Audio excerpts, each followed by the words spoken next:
നമസ്കാരം. +1 ഫിസിക്സ് ക്ലാസ്സിലേക്ക് സ്വാഗതം. System of particles and rotation motion എന്ന 7th ചാപ്റ്ററിന്റെ 5ാമത്തെ ക്ലാസ് ആണ് ഇന്ന്. ഇനേർഷ്യ എന്നാൽ എന്താണെന്ന് നമുക്ക് പരിചിതമാണ്.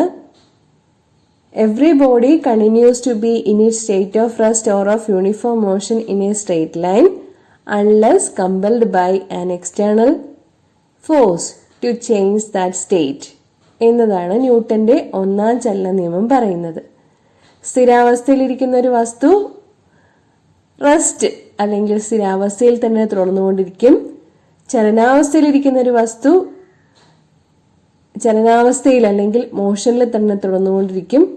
എപ്പോ ഒരു എക്സ്റ്റേണൽ ഫോഴ്സ് ആക്ട് ചെയ്യുന്നില്ലെങ്കിൽ. ഇങ്ങനെ സ്ഥിരാവസ്ഥയിലോ ചലനാവസ്ഥയിലോ തുടർന്നു കൊണ്ടുപോകാൻ വസ്തുവിനുള്ള പ്രവണതയെ പറയുന്ന പേരാണ് ഇനേർഷ്യ. മാസ് കൂടുതലുള്ള ഒരു വസ്തുവിനെ സംബന്ധിച്ചിടത്തോളം ഇനേർഷ്യ കൂടുതലായിരിക്കും. Okay, so we say inertia is a measure of mass.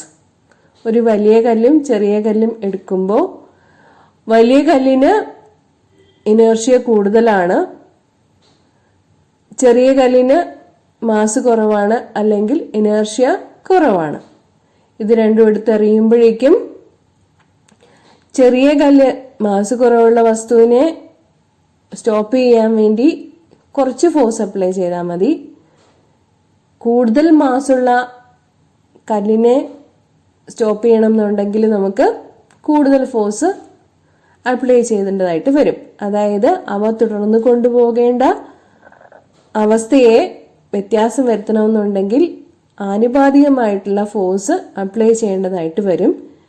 Inertia is a measure of mass. Okay, rotational മോഷനിൽ മാസിന് തത്തുല്യമായി എന്താണ് പറയാനുള്ളത്? അതാണ് നമ്മുടെ ഇന്നത്തെ ഡിസ്കഷൻ.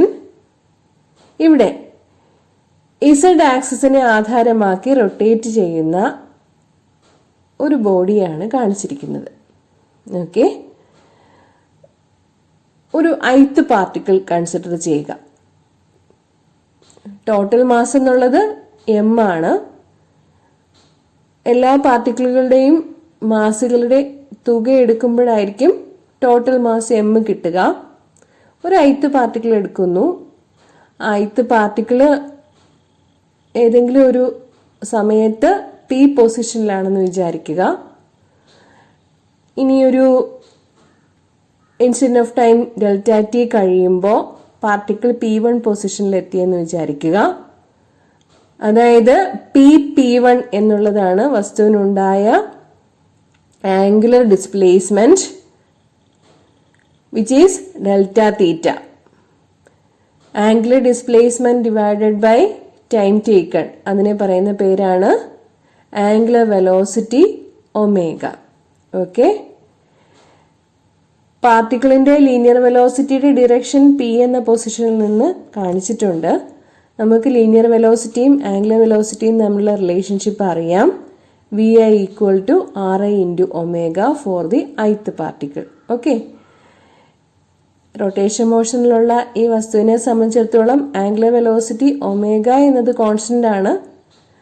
നമുക്ക് പാർട്ടിക്കിളുകളുടെ ടോട്ടൽ മാസ് കണ്ടുപിടിക്കാനായിട്ടാണ് sigma i = 1 to n mi = total mass m എന്നെടുക്കുക. Okay, angular velocity omega constant ആയിരിക്കുന്ന കേസാണ് നമ്മൾ കൺസിഡർ ചെയ്യുന്നത്. For a particle at a distance r from the axis, the linear velocity vi = ri × omega. Okay, kinetic energy is given by the expression half mv². For the ith particle, the expression is half mi vi².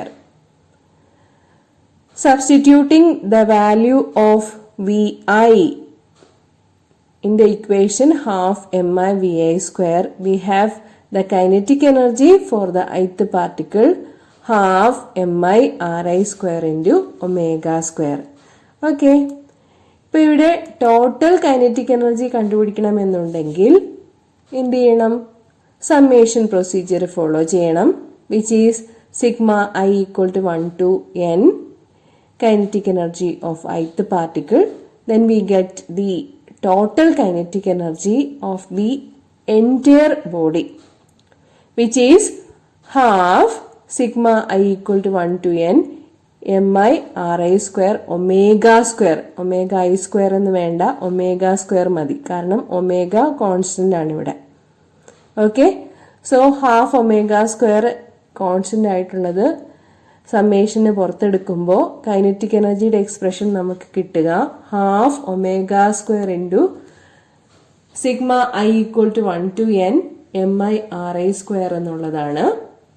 Sigma I equal to 1 to n mi ri സ്ക്വയറിനെ പറയുന്ന പേരാണ് moment of inertia of the rigid body. നമുക്ക് kinetic എനർജിക്ക് ഇപ്പോ രണ്ട് എക്സ്പ്രഷനായി. Kinetic energy equal to half I omega square, which is the kinetic energy of a body executing rotational motion. Translation മോഷനിലാണെങ്കിൽ എന്തായിരുന്നു expression? Kinetic energy equal to half M I V I square. Half M I V I square എന്നുള്ള kinetic എനർജിയുടെ എക്സ്പ്രഷനാണ് equation 2.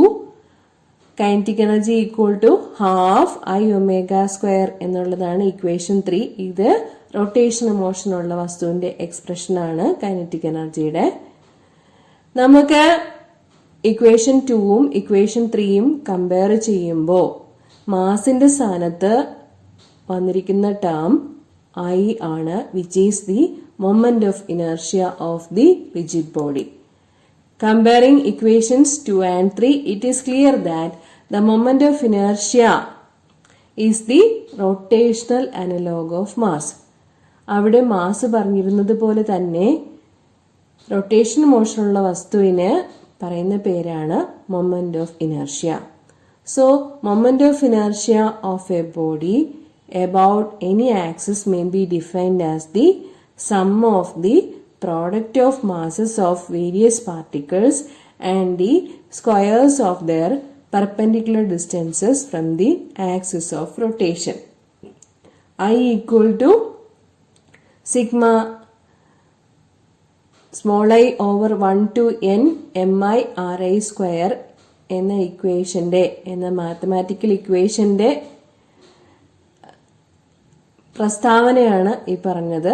Moment of inertia of a rigid body about an axis of rotation may be defined as the sum of the product of masses of various particles and the square of their perpendicular distances from the axis of rotation എന്നത്.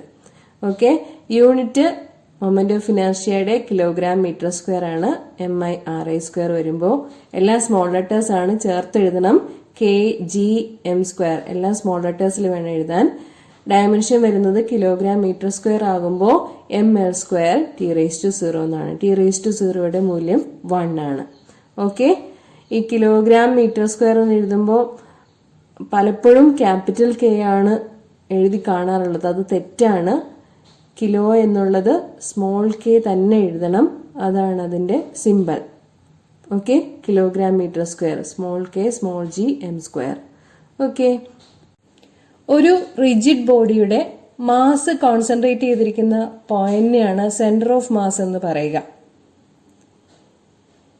Centre of മാസിൽ നിന്നും axis of റൊട്ടേഷനിലേക്കുള്ള ഡിസ്റ്റൻസിനെ പറയുന്ന പേരാണ് radius of gyration. നമ്മൾ moment of inertia എന്ന concept മനസ്സിലാക്കി കഴിഞ്ഞു. Rotational ഇനർഷ്യയെ പറയുന്ന പേരാണ് moment of inertia I. Equation sigma I equal to 1 to n mi ri square. Okay, sigma I equal to 1 to n mi എന്നതിനെയാണ് total mass of the rigid body, capital M എന്ന് പറയുക. ഈ ഇക്വേഷന് തന്നെ M K square എന്നും സൂചിപ്പിക്കാനാവും. ഇതിൽ നിന്നും radius of gyration K കിട്ടുന്നത് square root of sigma I equal to 1 to n mi ri square divided by M എന്നാണ്. Okay, sigma I equal to 1 to n MI/RI square എന്നതാണ് moment of ഇനേർഷ്യയുടെ equation. അതിൽ നിന്നും radius of gyration equation നമുക്ക് ഇങ്ങനെ പറയാൻ പറ്റും: K equal to √I/m. I equal to mk square എന്ന ഇക്വേഷനിൽ നിന്നാണ് K ഈക്വൽ ടു √I/m എന്ന് കൊടുക്കുന്നത്. റേഡിയസ് ഓഫ് ഗൈറേഷൻ ഡിഫൈൻ ചെയ്യുന്നത് ഇങ്ങനെയാണ്: it is the distance from the axis of rotation at which the entire mass of the body is supposed to be concentrated, so that the moment of inertia would be the same as with the actual distribution of particles of the body. Okay, ഈ axis of റൊട്ടേഷനെ ആധാരമാക്കി moment of inertia constant ആയിരിക്കും എന്ന് പറയുമ്പോൾ axis of റൊട്ടേഷനിൽ നിന്നും centre of mass of the ബോഡിയിലേക്കുള്ള ഡിസ്റ്റൻസിനെ പറയുന്ന പേരാണ് radius of gyration. Okay, moment of inertia ഒരു സ്കെയിലാർ ക്വാണ്ടിറ്റി ആണ്. I equal to mk square അല്ലെങ്കിൽ sigma I equal to 1 to n MI/RI square, അതൊരു സ്കെയിലാർ ക്വാണ്ടിറ്റി ആണ്. ഡിറക്ഷൻ പറയേണ്ട ആവശ്യമില്ല. റേഡിയസ് ഓഫ് ഗൈറേഷനും ഒരു സ്കെയിലാർ ക്വാണ്ടിറ്റി തന്നെയാണ്. √I/m എന്നുള്ളതല്ല ഇക്വേഷൻ. അപ്പോൾ റേഡിയസ് ഓഫ് ഗൈറേഷനും ഒരു സ്കെയിലാർ ക്വാണ്ടിറ്റി ആണ്. റേഡിയസ് ഓഫ് ഗൈറേഷന്റെ യൂണിറ്റ് മീറ്റർ ആയിരിക്കും. Dimension L⁻1, m⁻0, L⁻1, T⁻0 എന്നുള്ളതായിരിക്കും. Okay, let us see more about this later. Thank you.